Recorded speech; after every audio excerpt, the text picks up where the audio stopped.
The place that's building almost half of all new nuclear plants in the world today is China.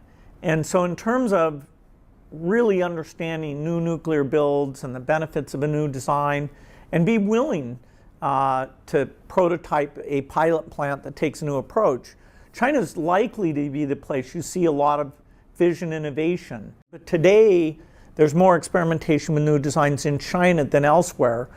China is likely 10 to 15 years ahead of the United States in nuclear technology. That's according to a new study by the Information Technology and Innovation Foundation, ITIF, a Washington-based nonpartisan research institute.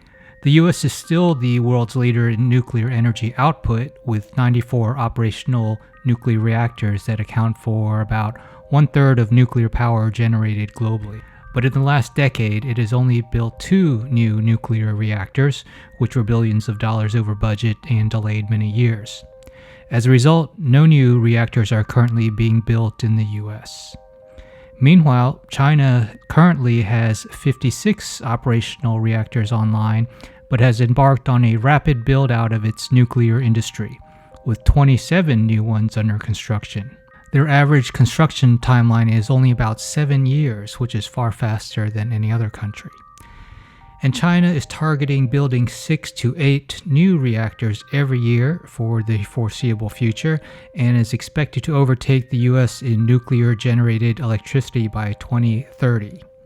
In total, China plans on constructing an eye-popping 150 new nuclear reactors between 2020 and 2035.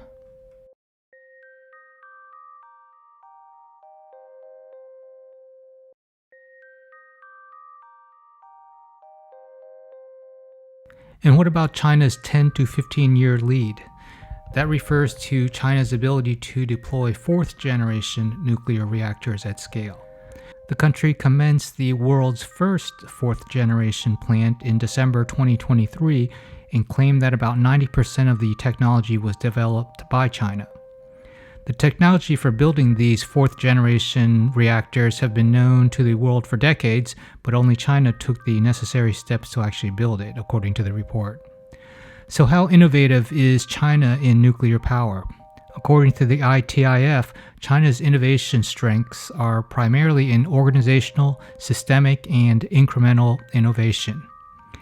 Even though China built upon a foreign base of technology, it has become the world's leading proponent of nuclear energy because the government has prioritized it as part of Beijing's broader energy strategy.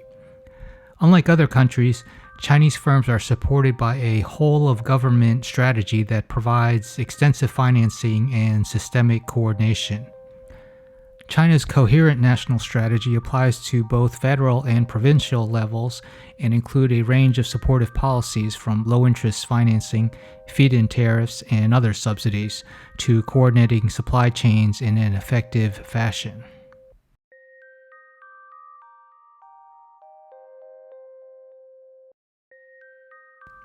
Some other takeaways from the study. China is leading in the development and launch of cost-competitive small modular reactors, SMRs.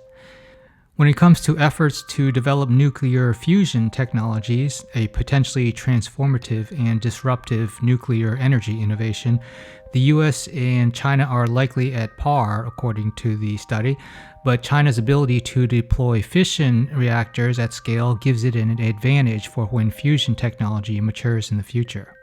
China also leads the world in the number of nuclear fusion patent applications.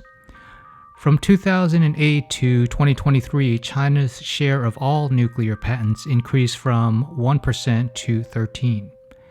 And when it comes to scientific publications on nuclear energy, China ranks first in the H index, which is a metric measuring the scholarly impact of journal publications. So what can the US do about all this?